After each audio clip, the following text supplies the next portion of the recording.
Welcome to Get Big Out Loud Radio, where we explore living the complex, funny, and beautiful ride of life with me, Kari Knutson, and Dr. Pat on transformationtalkradio.com. Are your thoughts keeping you small?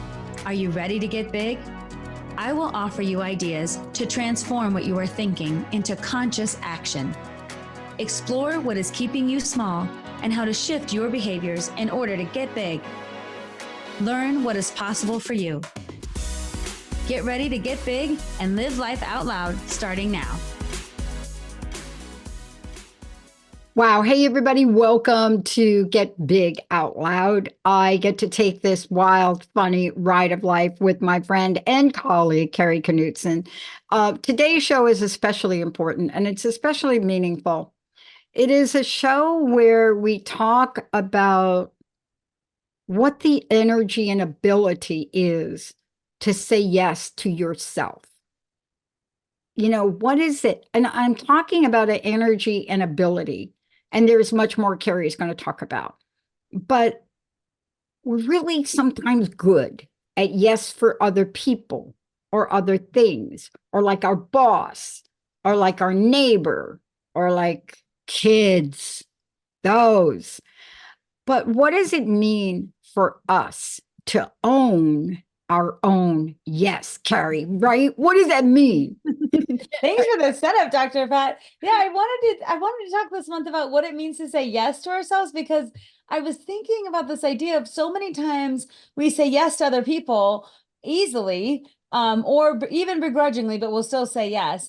And then when we're saying yes to other people, but we don't want to, or we really don't feel like it's the right choice, how we're saying no to ourselves, like how we're like not thinking about our needs, how we're not being self-aware. And it really came up for me a lot this month in different ways. And I thought, oh, this is what I should talk about, because in a society that says we're nice, we try to get along with people, we try to be yes people, but it's sometimes at our own expense that we do that. And then we end up feeling frazzled or put out or, angry. And so I really wanted to talk about this idea of why, when we're saying, yes to others, how we're saying no to ourselves. How can we start saying yes to ourselves in meaningful ways, in thoughtful ways, and in ways that are congruent with our value system? And that's, again, it kind of is coming up for me this month. So I thought, let's talk about it. I think it's coming up for all of us, I think. And, let's really tease this apart, because there are versions of yes that help. Let me just clarify for myself. I will say yes to helping somebody and I really want to help them. So there's something in it for me too, if I help them. And that usually gets lost in the translation. Now, if I'm always saying yes to help other people, if I'm always doing that, and there's a pattern of that, even me doing it when I have to rearrange my entire schedule to do it, what's up with that? Right? That's what we're talking about. Well, because a lot of us are people pleasers. We want to make others happy, and we should. I'm not saying that we shouldn't have that in us. That's what kind of makes the world great, is that we're trying to help each other. And at the same time, you have to look at these patterns of behavior, because some of us are like helping people and doing things and signing up for all the things and saying yes. And then we're left feeling, when you think, how do I feel? Do I feel frazzled? Do I feel frustrated? Do I feel put out? And then I'm having that kind of in my secret world. And then my outside world is like saying yes to everything. That's an incongruent, that's like when you're incongruent with yourself. And so the idea is to start thinking about, like, am I essentially like a professional people pleaser? Do I feel like I always have to say yes at the expense of myself? And in a world where there's competing priorities almost on the daily or the hourly, I'd even say, we have to think, what are my priorities? How does this fit with my values? And if I choose to say no to something, can it be like a complete sentence, or do I have to like explain myself or other things like that? And that is hard, because again, that's why I'm bringing it up, because it has so many layers. The first is even understanding, let me do a little audit on my life and see in the ways that I might be saying yes to things and being nice and being helpful, all the things we want, but then at the expense of ourselves, our priorities, what really needs to happen. So that's a good thing to kind of tease out.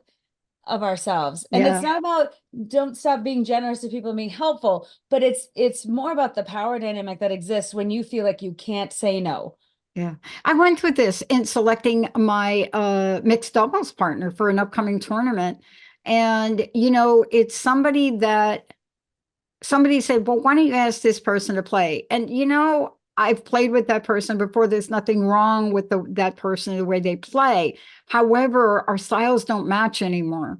I've changed my style of play, but I asked him anyway. What a dumb thing to do. Because then 10 days later, I had to unask him. Did you feel pressure to ask him because you felt like you should, it was the right thing to do, or other people said, why don't you do this? And you felt, okay. Well, why don't you? And the fear here, we're going to talk about this. This is why we say yes when we don't want to. There's a fear factor. And the fear factor is if I don't ask this person or I don't do this thing, then I may not you fill in the blank yourself. Mm-hmm. Oh, yeah. Right. Oh, yeah. And that's still a lot of I should do this. This makes sense, I guess, but I still don't feel like it does. Like on the surface, we say a lot of things to ourselves that make when our intuition says one thing, sometimes we totally reject it because we like shut it down. Like, no, this should be a good idea. This should be whatever. But I feel like we all have this wisdom in us that if we listen to it, like, there's nothing wrong with this person, but they're not the right person for me. There's nothing, other people may think it'd be obvious that I should ask them, but in my gut, I know I shouldn't. But then you go ahead and do it, and then you have to undo it, which is, I see that level of frustration when you're like, oh, I knew better than to do this. And that's, I feel like, the crux of self-awareness and listening to our intuition. Yeah. So I call it NYS. I call it the negative yes syndrome. Oh. And what I mean by the negative yes syndrome, let's just talk about work. Because it shows up at work. I coach people in business, and this is where negative yes. What that's like an oxymoron, isn't it? Like negative yes, you put those two words together. But what does it mean? It means here you are, your boss walks up to you, or a coworker walks up to you and says, Mary, I've got to leave early today. Do you mind staying an hour and ... And you stay. Oh, okay. 3 days later, Mary, I blah, blah, blah, can't do the thing. Can you do that for Joe? And you do that thing. And it's every week. And look, you all know I'm talking to you right now. Okay, you're listening to the show. I'm just saying, you're in the workplace. This is where it shows up a lot. It does show up in families and it does show up in friends. But in the workplace, this idea of yes, when you don't want to, boy, does that have layers, Kari, right? I mean, you're a coach. Well, the power dynamic, it's hard because you have to be collegial and most people want to be helpful, but also the power dynamic exists where, like, if you're working with people, either sometimes too, the power dynamic is, well, you're going to do my review, or you're going to say something bad about me, or you're going to help determine my bonus. But it's also about like how we show up in workspaces. So if you start to put boundaries out, sometimes that can feel difficult because, again, people are normally going to respond to you setting a boundary by pushing back. And so you have to almost prepare yourself for that. And some of us are like, no, it'd be easier to just do it and suffer in silence than to say, actually, I don't really have time for that right now. I'm sorry, I can't help today. And that seems so easy the way I just said it. But in the moment, you're like, oh, I hate this. And it's a human kind of conundrum because we don't like to say those things. It's hard to say no.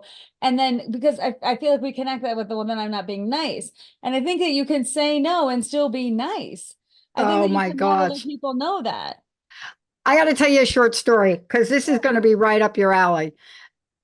My corporate job put me in front of a lot of people from a lot of different cultures, right? You understand that. You know what that's like. You speaking almost every day of the week. You're in front of an audience. You're in front of people from all over the world. I'll never forget this. I was in San Francisco, a very special event. I worked for the phone company, formerly known as the Monolith AT&T, but I went on a rotation tour at Pacific. And so I go there and I'm meeting people of different cultures, and the clients are coming in, and they're coming in from China. They're coming in from, right. Okay. So we meet the entourage from China. And so we go down, right? we go down to the district, right? We go down to the Asian district, and they're going to take us out to big dinner. We go out to the big dinner, and everything is custom. It is nothing like you've ever experienced. And out comes this food on this round thing that goes around and around and around, right? And the idea, and I was prompted beforehand to behave myself. And when the food comes around, it stops at you, you take your food. So the tray went around. It went around like 5 times. And at me, they stopped it at the delicacy, the fish eyes. And it stopped at the delicacy. Now, I thought I knew it was a delicacy, so I kept passing it back. And it kept coming to me, and it stopped. And I finally realized when everybody is looking at me, I have to take that piece of fish. And I took the piece of fish, and I honestly really wasn't that bad. My friend says to me later, it was all over.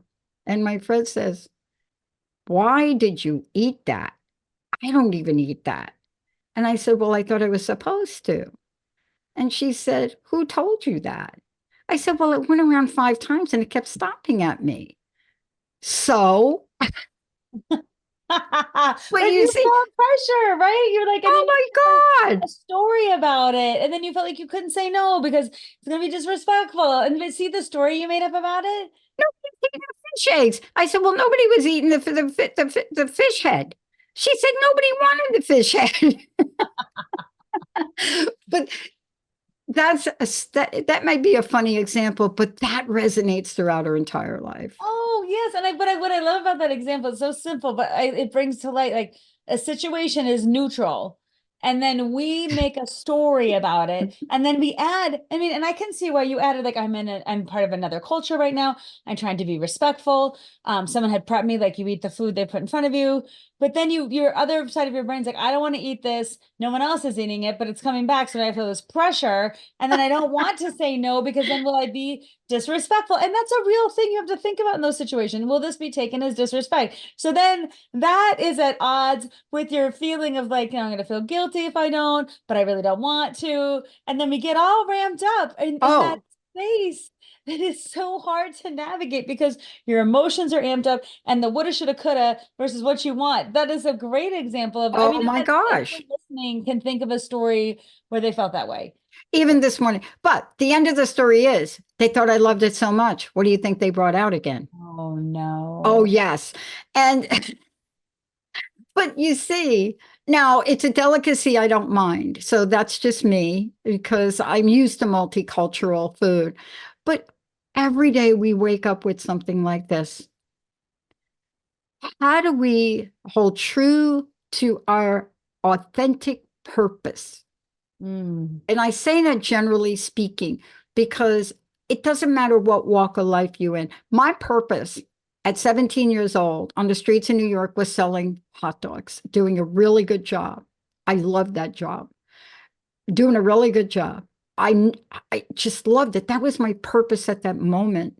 I was so aligned with, I was like Zen with the hot dog. I was, I'm not kidding. Oh, I can see what's a people related business. You get to talk to people all day. You get to serve them. Everyone loves their hot dog. They're walking around New York. There's energy. Oh my gosh. And I got to eat hot dogs. But many of us, we want to be personable beyond our own needs. Talk about that. Because see, that's really, what's the word I want to use? That's really the hook, isn't it? Yeah, and that's the hard part. That's the messy, and this is the messy part. And I feel like myself included when I say this, a lot of us don't want to sit in the messy part because we're either feel forced to make a decision or feels uncomfortable when it's in that gray area, or the messy part of living our values and living our priorities with like what's actually happening. And sometimes things have to give, and we understand that. But I feel like a lot of us do is like we give so much, then it's at the expense of our needs, preferences, wants, or even our value system. And then we end up carrying that with us as like hurt or regret or anger or put outness about things. And then you can't really when you look at your life, when you think about what direction am I in, how am I spending my time with whom, doing what gives me meaning? And if it's Yeah. so filled up with other things that don't give you purpose or meaning Yeah. or obligations, see how it gets then incongruent, and then you bear that weight. And you start to feel there's something wrong. And that, I think we all know that gnawing feeling of like, I'm not living my best life. This isn't what I should be doing, or I'm regretting this decision, or I'm feeling put out. And so one of the things I just talk about, the first thing to anchor yourself in is connecting with your self-awareness around Mm. what is the situation making me feel without judgment. Because we can say, well, you should want to do this, or it should be okay. But in real life, things are messy. So I should be happy about this, but I'm not. Or this should be something I look forward to, but it's more of an obligation. Or this should feel good, but it's not. And I mean, I'm thinking of one quick example. I got asked to speak at a conference that I love, but it was between two other speaking events where I'd be like flying in from another event, driving 3.5 hours to this event, then leaving that same day that I present to drive 3.5 hours back to go back to the airport. And the people were so nice, like, oh, we can't wait to have you back. People love you so much. Can you please do this? And I was like, of course I want to do this. And it's so I don't want to do it, but then I had to look at the reality of the schedule. I'm like, can I fly into Denver, drive 3.5 hours, present for 2.5 hours, drive back the same day, catch my next flight? I'm like, what am I doing? Because I want to, but I legitimately said, well, let me see what I can do. That's what I said. I said, let me see what I can do. And then that gnawing feeling in me was like, this is ridiculous. They can still want you at their conference. They can be lovely people, but this year it's not going to work. So just say, I'm sorry, it's not going to work. Just be honest. But I can't tell you how many days I hemmed and hawed with that same like, oh, frustration, because I I had to know. sit with what is this bringing up for me? Um, and why do I feel this way? And I think anybody listening can like get a touchstone of what we're talking about, a story in your own Yeah. life. Because if Yeah. you have a story about it and you can see how you felt and what you did in that moment, it's easy for you to take that and then apply it to the next thing. Because then you have a story and you have an idea of like how your brain worked, how it showed up, what you told yourself, the feelings that came up. So it's not just so like, well, if this has ever happened to you, maybe. No, thing that women felt like, oh, I should want to say yes, but I need to say no. It's really compounding my anxiety, right? Yeah. Or whatever is coming up. Yeah. And I want to say something to someone. Let's talk about metacognition for a minute, because I want to talk about the ways that you can to fine tune this. Now, I work with the simple rule. I am very intuitive, and I have to always check my intuition. Just because I'm intuitive, like intuitively, yes, I should drive to the airport 3 hours. Kari, go ahead and do it now. Intuitively, now intuitively, they're gonna get on the road 3 hours. Like what? In the middle of snow, or I'm not going to get back there intuitively. That is what I call intuition bypass. And what that means is, yes, your intuition says that's a good idea.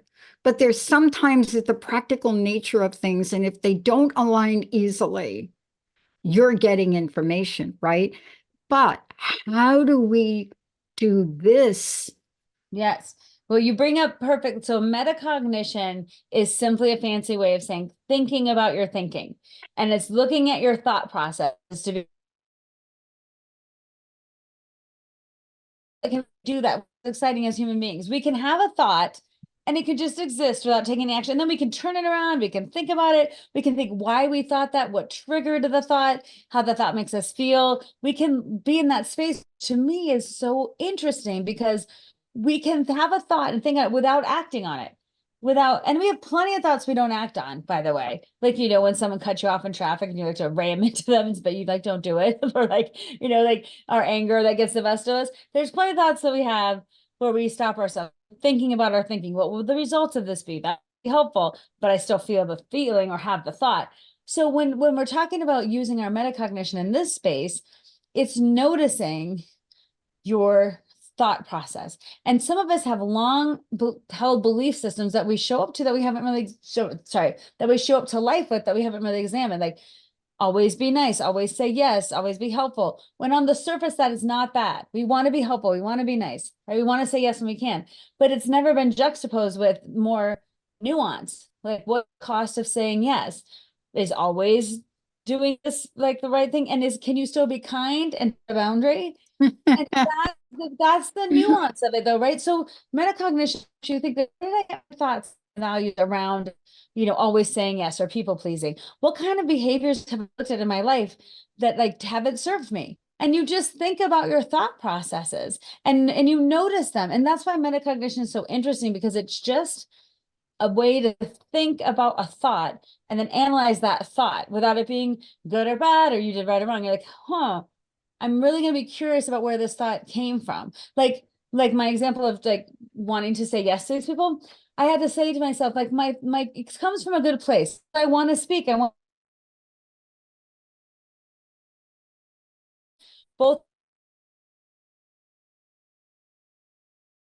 It. Can I do it is the next thing after flying in Yes. from another place. And see, that's the next level of thought. And so instead of just acting on impulse or being like, but they're so nice and I just should, and they asked me so sweetly and I really want to do this or whatever, it's yes, I want to do this.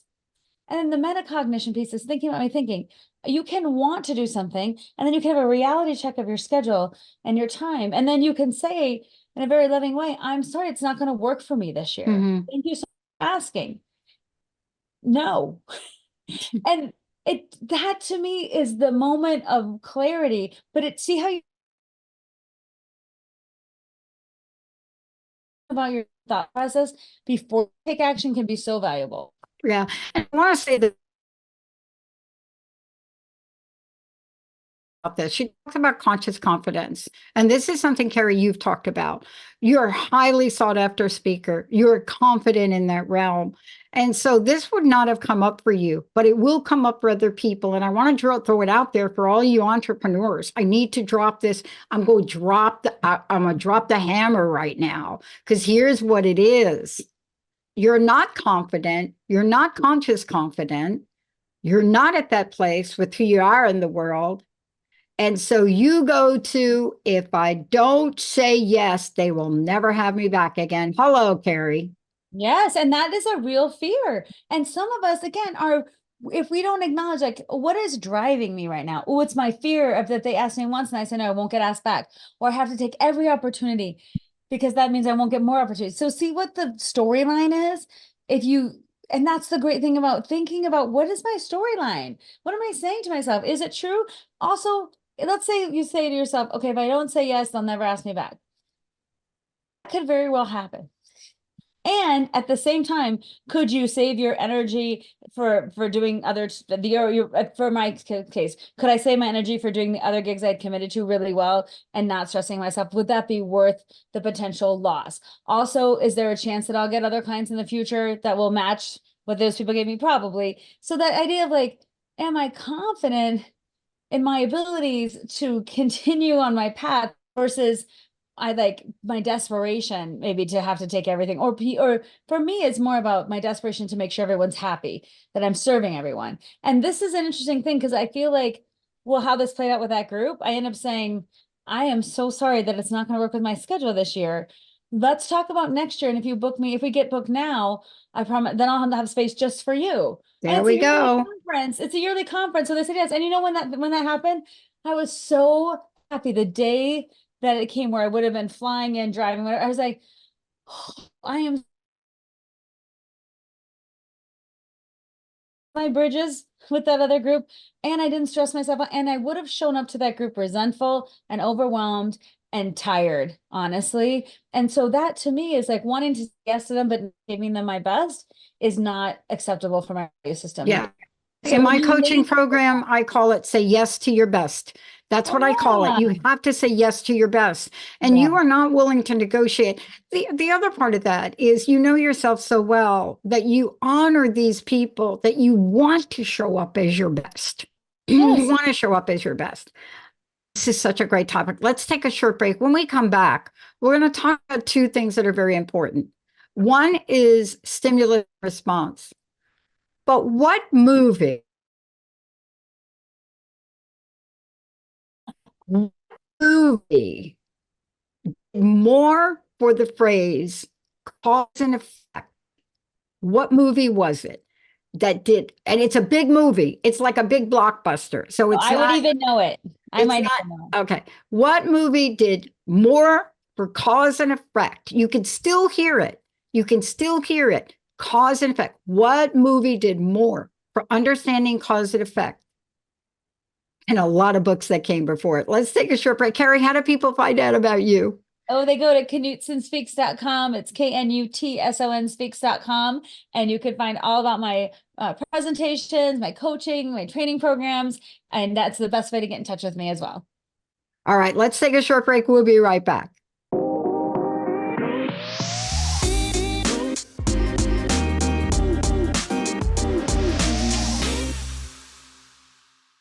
Welcome back, everyone. Look, Get Big Out Loud. We are talking. This is such an important episode. Say yes to yourself. And I want to say that, for many of you thinking that's selfish. It's not. It's called self-care. And as we go through this, Carrie, you brought up so many things. First of all, being aware. You're aware of what you're feeling because your feelings will tell us. They tell us what's going on inside. And then to pay attention to your mind, the metacognition. But, there are people that talk about the stimulus and the response in the space in between. And I know you and I talked about Viktor Frankl, but he's got one of the best views on this than ever. Why? Because this is a man that practiced this in a concentration camp. So let's talk about his quote. So between stimulus and response, there is a space. In that space is our power to choose our response. In our response lies our growth and our freedom.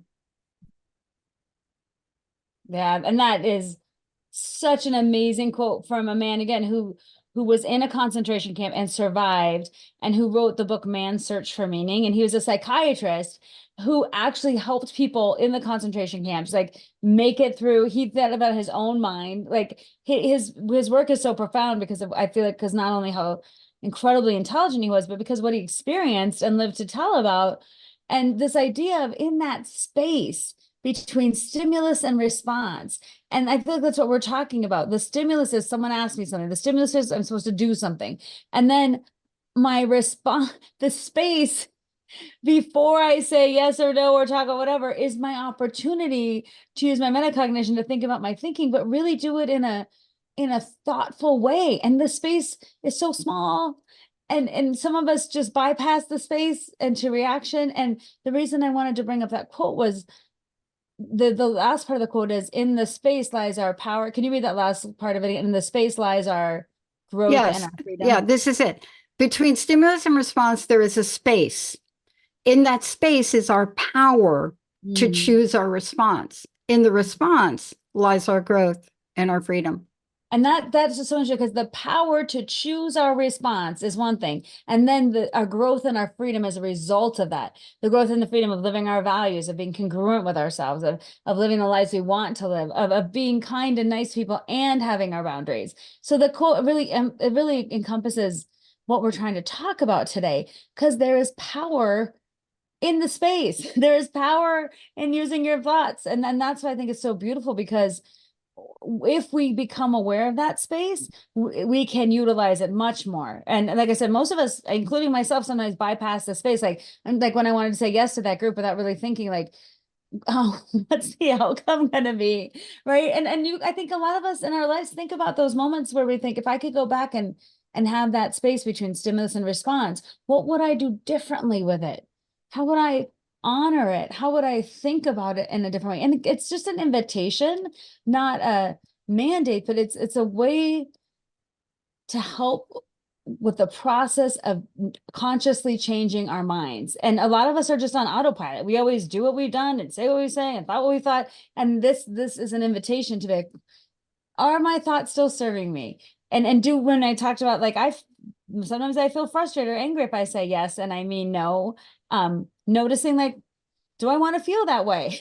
No. So So those, it's just an invitation Yeah. to start thinking about your habitual patterns, to create some space, to think things through. That's why the quote is, I think, just perfect. It's brilliant. And the movie I was referring to was Matrix Reloaded, because Merovingian, and you can say that 5 different ways, but it's French and don't pronounce the G. But there's a character in there, French. And of course, his partner, Monica Bellucci, is Persephone. Really? And so in the dialogue of this, there is this dialogue between them and Morpheus. And it's so fascinating to hear it. And you stop and you think, well, wait a minute. What is he really saying? You know, he asked, do you know the answer to the question? And the answer is, I know everything. And he goes on to talk about it. It's not the end. And it's really a dialogue. It's almost like a monologue. And Morpheus says everything begins with a choice. And Merovingian says, no, wrong. Choice is an illusion created between those with power and those without. And he goes on to talk about this, just fascinating to really go through and see where this goes, because in the end, he contradicts himself. Because choice is not an illusion. It's exactly that space of the response. Because in the end, what you find out is they have to make a choice about what they're going to do to get what they want.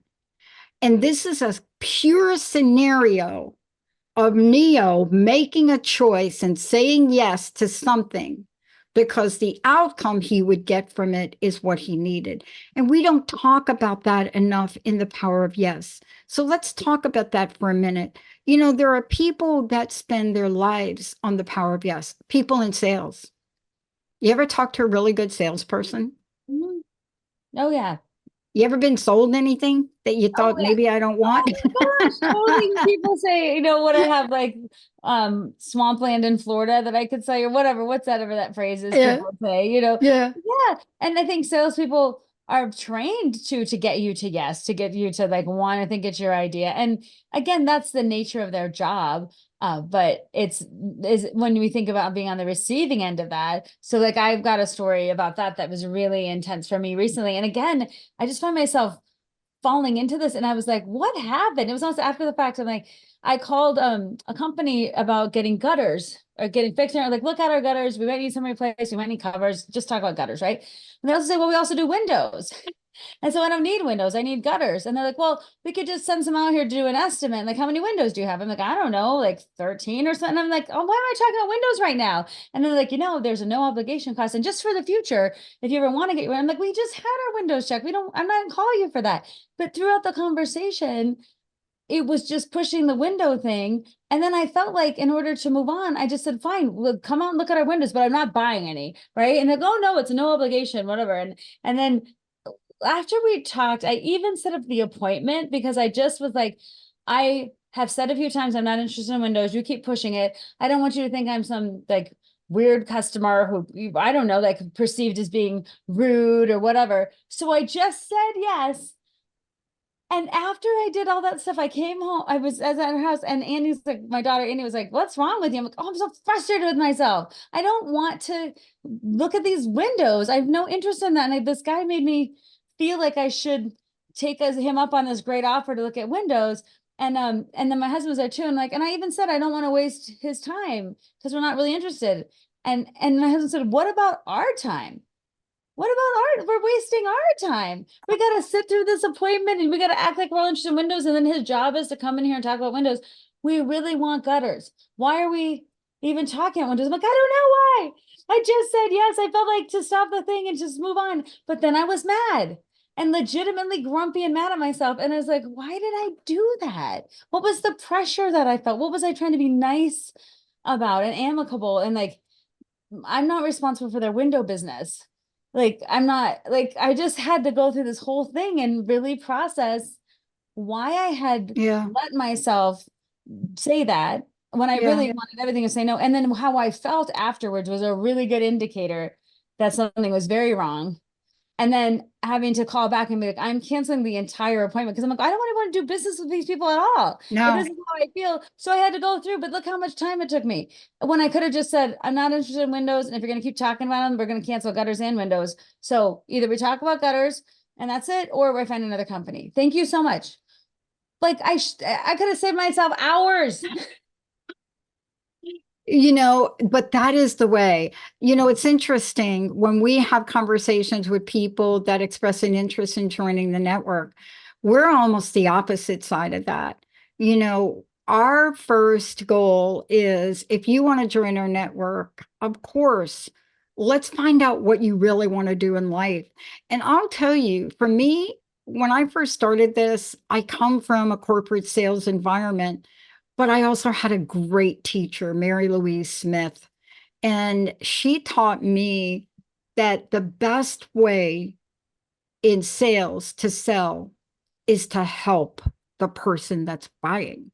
And if you cannot help them with what they need or what they want, pass them on. I can't, when I tell this story, when I do a talk and I tell the story, if I talk with you and you're not a good fit for us, I'll send you over to my buddy Jeff. I'll send you to their network. I'll find a place for you. But let's talk about that dynamic in a couple of minutes we have left. I swear, this is a true story. I talked to somebody who wanted to do a show. They weren't a good fit for us. They had a great product, but part of their testing had to do with animal testing. And I have two stories like this, but this one in particular. And I said, I was very kind. I said, Joe, for lack of a better word, Joe, you know what? I think you've got a great product, but I just don't think it's a good fit for us right now. I'd love to. He says, it's the price, isn't it? I'm like, what do you mean? He said, you want more money. I said, okay, I'll give you 25,000. No, this is true. I said, Joe, you, my friends, my Asian friends taught me a trick. Joe, I really love your product, but you're not really a good fit for us. I have a friend that I can send you. Nope, I want to work with you, Dr. Pat. 50,000. I'm like, dude, this is like for a 1 hour show. It's like, what is going on here? But you see the pressure for me to say yes to him? Yes. Oh my gosh, definitely. He didn't stop there, but I don't want to take up the rest of the show. My point is, no, we feel pressure, like just what you're saying. You felt that pressure, and he wasn't even down the wrong road. You're like, you're not a good fit. He's like, it's about the money, and it's a good example because it's the stories we tell ourselves, right? It's the stories about like what he thinks it is, and your ability to say you're not a great fit because we don't value. Yeah, I didn't even say you're not a great fit. What I said is, really love your product, but I'm not a great fit for you. I even used, oh my God. But you see how many times, Kari, let's talk about this. All of us, everyday people, how many times do we go through this in a day? Oh my gosh. That's why I wanted to talk about it, because I don't think anybody that I know at least has elevated themselves up to be like, oh, this never happens to me. The goal is to notice when it happens and then to start to think a different way. Like, okay, do I have some choices here? Are there some different ways I can process this? What does it mean to stand in my values and still be a nice person? Again, because I feel like most people just want to, what if they don't think I'm nice or whatever? Or what if I miss out on an opportunity? That's a very real thing. These are real things. And the goal is to catch ourselves. Like I gave you some examples just in the last few months that have happened to me. And I talk about this and I think about it. And I'm also very human, right? So the goal to like is to practice in real life. So when these things come up, you can say, oh, there's another opportunity for me to practice. Oh, there's a situation where I can assert my boundaries. I can say my truth, and I can do it in a way that is consistent with who I am without being mean or off-putting. You like, and I often say to people, have somebody ever told you no? Most people say yes. And have they done it in a way where you still respected them and you understood why, and the relationship was still intact? Yes. So it's possible. It's highly possible, but then we're scared to do it. We get all anxious about it, and then it becomes a thing. And that's why this topic is so interesting, because it's more like an invitation than here's how you should do it and should never happen to you again. Once you like figure out your metacognition and self-awareness, you should be fine and like set boundaries. It's an ongoing thing because we negotiate our relationships every day and we negotiate the things we want versus the things you want. It's part of our human nature. And I even think like me having kids, it's like a constant negotiation with my kids, like what they want versus what I want, like how late is bedtime in the summer, like how much sugar are we eating, and like where are we going to spend money on? Like it's like we negotiate everything, right? And your priorities might not be my priorities. Like that's why we don't have a rabbit and more cats and like a chicken. And like if we had everything they wanted, it would be a zoo, right? But the whole point of this is we're all walking around through our days negotiating our relationships with other people and what we need from them and what we can give them. So again, the invitation is some open-mindedness to how am I feeling as I go about my life and doing these things. If then the feeling is great and confident and competent, that's wonderful. And keep going. And if the feeling is put out, stressed out, overwhelmed, frustrated, like you're giving without getting, then you have to, then there's the opportunity, right? Maybe this is my chance to think about saying yes to myself and how that involves how I show up with other people. And I feel like, again, when you say the things you need, like I had one person I work with, and I love that he said this. He said this to me. He's like, one thing that really bothers me, just let you know, is when people are late. I tend to take it like personally, and I just appreciate just putting it on the outset that I'm a very timely person, and I'll respect your time if you respect mine. And I feel like that's something I just need to get out there because I don't want to affect our relationship. And I was like, dang, you know what? He just told me what he needed. And then I was able to, every Yeah. time I had a meeting with him, I was like, made sure I was a little bit early even because I know he valued that and I could do it. And he let me know. Another person, it was interesting. I was with a friend of mine who, and they, so it's from the Philippines and we were in the United States. And he's like, just so you know, we go to visit my parents' house. There's things around like taking your shoes off and hugging and not hugging and like where you sit and what you do. So he's like, I'm going to kind of like lay it out for you. And what was so great is I felt like I could just experience that without questioning like like I could be curious about that, but he laid it out for me instead of like showing up to the house and being like keeping my shoes on, I should have taken them off, or like not touching and like I felt like knowing the boundaries that his parents had in the ahead of time helped me tremendously enjoy my visit. Where I might have felt foolish or like I've done something bad if he hadn't have told me. So sometimes telling is actually really caring for someone else's experience, and they can show up. They can meet our expectations, which is fantastic. Because like I said, with the group that I couldn't speak to, I was like, I can't speak this year. I would love to speak next year if you have a space. And then being okay with like, maybe they will, maybe they won't, but I'm not going to kill myself trying to make this happen. Not only at the expense of myself, but at the expense of showing up as the speaker that they're paying for. Yeah. So again, I think like that confidence that we have, that knowledge, and then having it show up in real life, in real time, and catching yourself in like, oh, that was a good decision. Oh, how do I feel about that? Oh, I'm curious about me. That's a great way to be. Yeah. And you know what I love about this is, you also talk about saying yes to ourselves. We know that we gave examples of saying no, but saying yes to ourselves and saying it out loud, that example you gave is really saying our truth. See, that's what that person did. They stepped up and said our truth. Now, of course, I think it was a he. Of course, what they did is they said, and I take it personally. Now, if I hear that, like if this is a coworker or a boss, he said, if you show up late, I take that personally. I'm like, OMG, right? Right. And I'm going to be mindful of that. But that level of truth telling and the way you just described it was so easy to hear. Oh yeah, that's what I thought too. It was so easy and it didn't create weirdness in our relationship. And it made me conscious of it. And he wasn't like being over stickler about it. He knew himself. He goes, I really value time and being on time. And it makes it everything better if we could just respect the time we have for me, beginning and ending. I want to respect your time and I ask that you respect mine. And it was great because it was before we had even met. So he said it it's not after I'd already been late or something. He said it just as this is my expectation. And I thought that's a great way, this way that he Yeah. said it kept the kindness and it wasn't harsh. And I could meet that expectation. So I felt like we both felt good about that aspect of the Hmm. relationship. So his boundary was on time, right? And that was a great thing for me to know. And I I feel love like it. that if we can think about the boundaries we need in our own lives and setting them with love, but setting them setting them. It's so important. Now, before we run out of time, we're going to recap here. I want to just make sure people know not only are you a speaker, you're all over the place, but you're also a coach. You're a phenomenal coach. Everything we're talking about, whether it be emotional intelligence, whether it be metacognition, this is what you do to help people. And this is one area where most people that I work with need help. How do people find out more about you? How do they work with you? How do they hire you? Yeah, well, the interesting thing is I was a therapist before I became a speaker.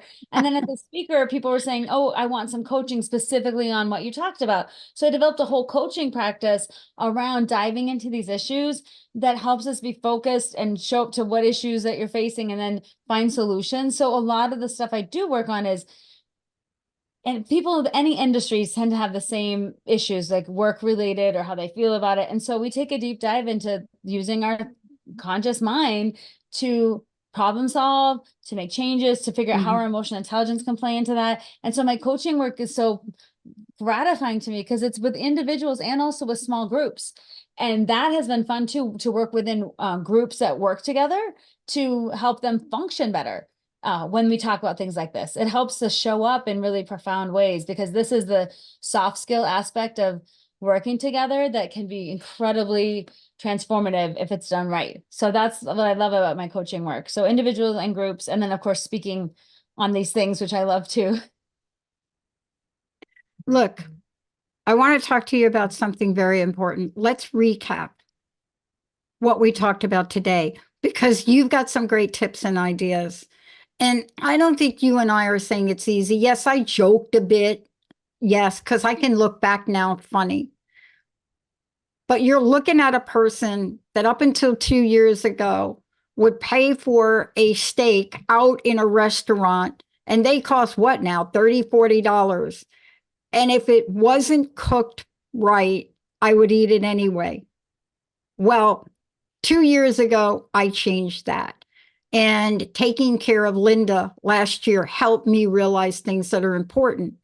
But I'm not saying that was easy. So give us a recap on what we should remember from this conversation.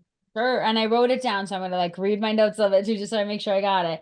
But the things that I wanted to close out with is sometimes saying yes to ourselves can be difficult, right? And so it's not about it being easy, it's about being worthwhile. It's about the payoff being really well. And it also, I really think the idea of giving ourselves permission to have boundaries, to have wants, to really think like this is what would work for me, and permission to say that is big. And then I feel like knowing our truth and saying that comes from our self-awareness. What do I know that's true for me? What do I need to make this work for me? How am I going to feel at the end of this? So really cultivating your self-awareness. And that's that metacognition piece, like thinking about my thinking. I'm really aware of my feelings coming up right now. What does that look like for me? So thinking about your thoughts and then using that space between the thought you have and the action you take. That sad space that we talked about with the Viktor Frankl quote, I feel like that's where the power lies. And that's where we get more confidence in practicing this skill set. And we get practice in thinking, oh, that went well. Maybe I'll try it this way. Like that's what comes up. And I also think the idea of like the idea of, but I want to be nice and I want to be generous and I want to have a good reputation. You can still have all those things and have boundaries. You can still say a lot of yes to life and still have boundaries that when you say no, it's meaningful and productive, and it helps you keep your sense of yourself. It's in line with your values. So then you're not walking around feeling like, oh, I'm put out. And the goal, I feel like that's part of suffering. And we don't want people to suffer, right? So again, it's the invitation to really start up here with your thought processes and also the stories you tell yourself, and then thinking about your values a bit. And then when situations come up, notice how you tend to react versus how you might want to react, and use that space to be like, is this a good place to set a boundary? And can I say no and still be nice? And the answer is yes. The answer is yes. And I want to say to everybody here, Kari and I really do understand tough situations. Both of us understand what it means to look at your bank account and there be nothing in there. I mean, I know this. You've heard my stories all along. We also know what it's like to maybe be in a family situation where your kid is using and drinking. We understand those tough situations. Or you work for the meanest boss on the planet. Hello. Like Mean Bosses should be like another movie. Like, Mean Girls, now Mean Bosses should be.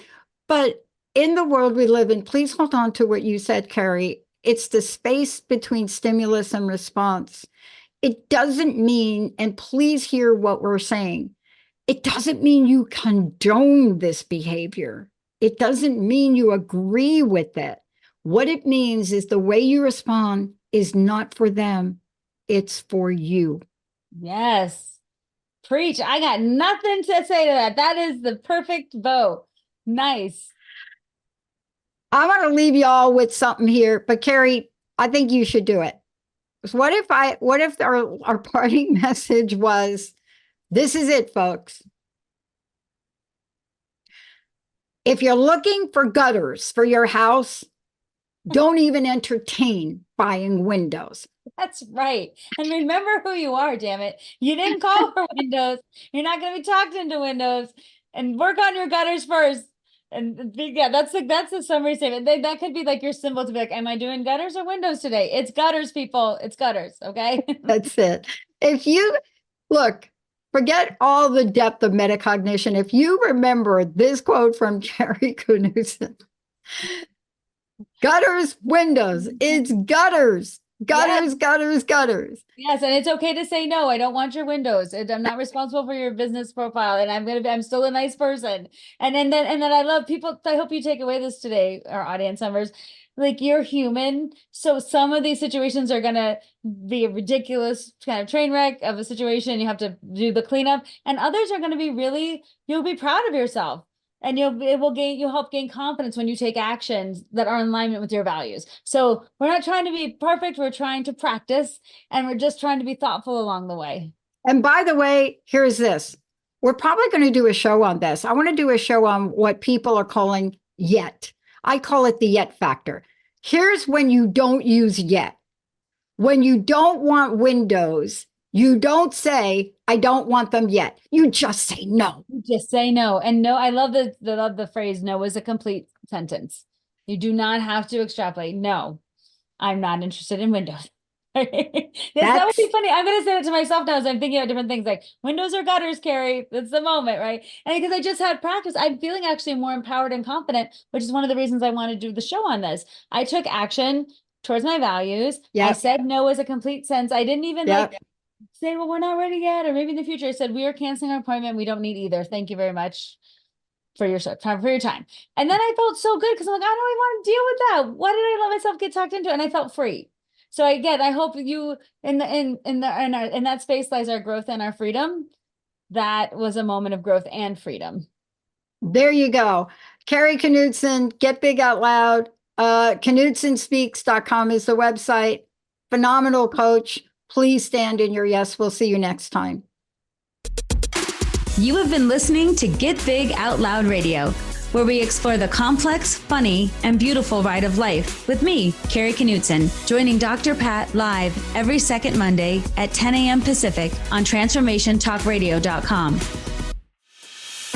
I will help you to know which thoughts are keeping you small in order for you to get big. Get big and live your life out loud. For more information, visit KnutsonSpeaks.com.